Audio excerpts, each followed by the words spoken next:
ভাস্কর, আপনি যেখানে রয়েছেন সেখানকার অবস্থা জানাবেন। আপনি এখন কোথায় রয়েছেন এবং কেমন দেখছেন পশু কেনা বেচা? আজকের দিনে ক্রেতা বিক্রেতার সমাগম কেমন দেখছেন?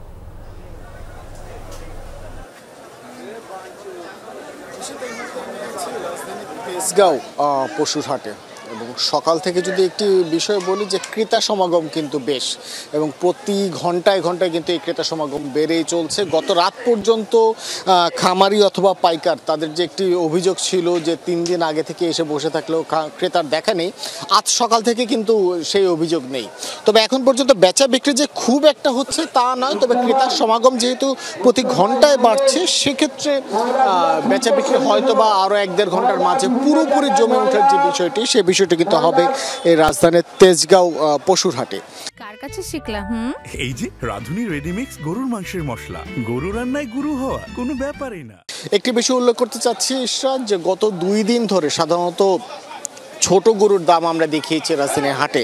এখন যদি একটু তুলে ধরি যে মাঝারি আকারের গরুগুলোর কথা, ক্যামেরার মাধ্যমে যে গরুগুলো দেখছেন সেই গরুগুলোর দাম গতকাল পর্যন্ত কিন্তু 3 থেকে 3.5 লক্ষ টাকা পর্যন্ত চাওয়া হয়েছিল, এবং খামারিদের হিসেবে এই গরুগুলোর ওজন হবে 5 থেকে 7 মণের বেশি। কিন্তু আজ সকাল থেকে এই গরুগুলোর দাম কিন্তু তারা 2 থেকে 2.5 লক্ষ টাকার মাঝে চাচ্ছেন। হয়তো বা প্রকৃত ক্রেতা যারা আছেন তারা যখন এসে যদি দামাদামি করতে পারেন তাহলে সেক্ষেত্রে হয়তো বা 2 লক্ষ টাকার নিচে এই মাঝারি আকারের গরুগুলো কিন্তু চলে আসতে পারে। সুতরাং আপনি বুঝতেই পারছেন যে ক্রেতা সমাগম যত বাড়ছে এবং কোরবানি ঈদ যত ঘনিয়ে আসছে তার প্রেক্ষিতে কিন্তু পশুর যে দাম পাইকাররা কিন্তু সেই দামটা ছাড়তে শুরু করেছেন। একই চিত্র কিন্তু আমরা বড় গরুর ক্ষেত্রেও দেখেছি। তবে রাজধানীর যে সবচেয়ে বেশি রাজধানীবাসীর প্রধান আকর্ষণের যে বিষয়টি ছোট গরু, ছোট এবং মাঝারি গরুর ক্ষেত্রে আমরা দেখেছি যে গতকাল থেকে আজকে সেই দাম কিন্তু কিছুটা, অর্থাৎ 3 থেকে 5 হাজার টাকা খামারিরা কম চাচ্ছেন, কিন্তু এই ছোট গরুর বিক্রি কিন্তু এখন পর্যন্ত সব থেকে বেশি হচ্ছে।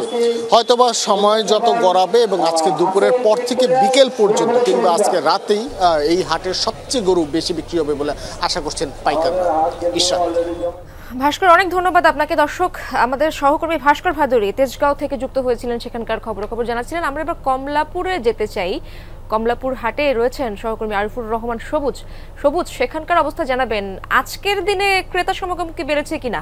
ইশরাত, ক্রেতা সমাগম মূলত গতকাল রাত থেকেই বেড়েছে, এবং গতকাল রাতে বেচা কেনার যে জায়গাটি, অর্থাৎ বিগত কয়েকদিন ধরে বিক্রেতারা যেটি বলছিলেন যে বেচা কেনা নেই, সেটি মূলত গতকাল রাতে সেই জায়গাটি ছিল না। গতকাল রাতে প্রচুর পরিমাণে গরু বিক্রি হয়েছে, এবং সেটি আজকে সকালবেলা হাটের যে চিত্র আমরা এসে দেখেছি সেই চিত্রটি কিন্তু এখনও অব্যাহত রয়েছে। অর্থাৎ যেহেতু বাজার মাত্র শুরু হলো, এর মধ্যেই কিন্তু ক্রেতা সমাগমের যে বেড়েছে সেটি নিঃসন্দেহে বলা যায়, এবং এর মধ্যেই বলা যায় যে বেচা কেনা গতকালকে রাতে যেই পরিমাণে ছিল তার চেয়ে কিছুটা কম হলেও যারা বিক্রেতা তারা বলছেন যেহেতু মাত্র বাজারটি শুরু হলো, সময় যত গড়াবে ক্রেতার পরিমাণ কিন্তু বাড়তেই থাকবে। এবং আজকে মূল যে বেচা কেনাটি পশুর হাটের, যেহেতু হাতে একেবারেই সময় নেই, আজকের দিনটি রয়েছে এবং কালকের দিনটি রয়েছে, সেই কারণে বেশিরভাগ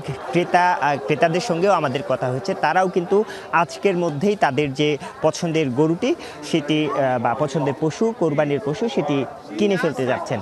ক্রেতা এবং বিক্রেতা উভয়ের সঙ্গে কথা বলে যেটি আমরা মনে করছি, আমাদের কাছে মনে হয়েছে যে মাঝারি এবং ছোট আকারের যে পশুগুলো রয়েছে সেই পশুগুলোই সবচেয়ে বেশি চাহিদা রয়েছে। এবং গতকালকে রাতে বেচা কেনার চিত্র অনুসারে যেটি বলা যায় যে গতকালকে রাতে যেই পরিমাণে দাম ছিল, আজকে সকাল থেকে তার চেয়ে কিছুটা দাম বেশি বলা হচ্ছে। এটি ক্রেতা যারা আছেন তারা অভিযোগ করছেন, তারা বলছেন যে হয়তো আজকে যেহেতু এখন পর্যন্ত বাজারটি শুরু হলো, আজকে তারা মনে করছেন, অর্থাৎ বিক্রেতারা যারা রয়েছেন তারা মনে করছেন যে আজকে ক্রেতা সমাগম সবচেয়ে বেশি হবে, সেই কারণে চাহিদার পরিমাণটি যেহেতু বেড়ে যেতে পারে সেই কারণে দামটি সকাল থেকে আবার গতকালের চেয়ে একটু বাড়িয়ে দিয়েছেন। অনেক ধন্যবাদ আপনাকে সবুজ।